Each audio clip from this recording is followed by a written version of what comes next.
Hello Sparkitans, welcome back to Spark. ఈరోజు మనం ప్రపంచంలో భూభాగాలన్నీ చుట్టేసి రాబోతున్నాం. మన భూమి పెద్ద పెద్ద భూభాగాలుగా డివైడ్ అయి ఉందని మీకు తెలుసా? ఆ భూభాగాలనే మనం కాంటినెంట్స్ అని పిలుస్తాం. కాంటినెంట్స్ గురించి తెలుసుకోవడానికి వెళ్దామా? కాంటినెంట్స్ అనేవి భూమి మీద పెద్ద ల్యాండ్ ఏరియాస్. వీటిని తెలుగులో ఖండాలు అంటాం. ఆ ల్యాండ్ ఏరియాస్లో మనుషులతో పాటు చెట్లు ఇంకా రకరకాల జంతువులు ఉంటాయి. మొత్తం 7 కాంటినెంట్స్ ఉన్నాయి. Asia, Africa, Europe, south America, north America, Australia, Antarctica. ఇది ఏషియా. ఏషియా అనేది భూమి మీద అన్నింటికంటే పెద్ద కాంటినెంట్. ఏషియాలోనే ఇండియా కూడా ఉంది. ఇది ఆఫ్రికా, సెకండ్ లార్జెస్ట్ కాంటినెంట్. ఆఫ్రికాలో సహారా డిజర్ట్ ఉంది.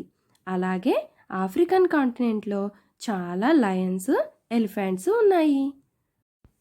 ఇది North America, third largest continent. North American కాంటినెంట్లోనే యునైటెడ్ స్టేట్స్ ఆఫ్ అమెరికా ఇంకా కెనడా దేశాలు ఉన్నాయి. ఇది South America, fourth largest continent.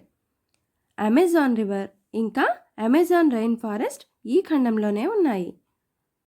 ఇది అంటార్కిటికా, ఫిఫ్త్ లార్జెస్ట్ కాంటినెంట్. ఇక్కడ సంవత్సరం అంతా ఐస్తో కప్పబడి ఉంటుంది. చాలా చల్లటి ఖండం. ఈ కాంటినెంట్లో ఒక్క దేశం కూడా లేదు. పెంగ్విన్స్ అంటార్కిటికాలో ఉంటాయి.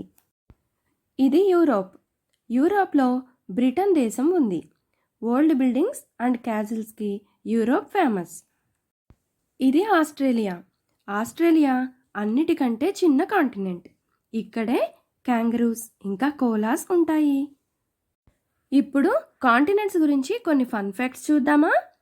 ప్రపంచంలో అన్నిటికంటే ఎత్తైన మౌంటైన్ మౌంట్ ఎవరెస్ట్ ఏషియాలో ఉంది. World's longest river Nile river ఆఫ్రికాలో ఉంది. అంటార్కిటికాలో ఒక్క చెట్టు కూడా లేదు. మొత్తం స్నో అండ్ ఐసే ఉంటాయి. ఇప్పుడు ఒక చిన్న క్విజ్ గేమ్. నేను మీకు కాంటినెంట్స్ గురించి క్లూ ఇస్తాను. మీరు వాటి పేర్లు గుర్తుపట్టాలి. అది ఒక లార్జెస్ట్ కాంటినెంట్. ఏంటది? ఏషియా. కరెక్ట్. ఈ కాంటినెంట్ ఐస్తో కప్పబడి ఉంటుంది. అలాగే పెంగ్విన్స్ ఉంటాయి. అంటార్క్టికా. Very good. అన్నిటికంటే చిన్న కాంటినెంట్, అలాగే క్యాంగరూస్, కోలాస్ ఉంటాయి. అది ఏ కాంటినెంట్? ఆస్ట్రేలియా. కరెక్ట్. వావ్ పిల్లలు, మీరు ఇప్పుడు కాంటినెంట్స్ గురించి నేర్చేసుకున్నారు. మీరు ఎప్పుడైనా గ్లోబ్ కానీ మ్యాప్ కానీ చూస్తే ఈ 7 కాంటినెంట్స్ని వాటిలో గుర్తించండి. సబ్స్క్రైబ్ బటన్ మీద క్లిక్ చేయండి. ఫన్ లెర్నింగ్ వీడియోస్ చూడొచ్చు.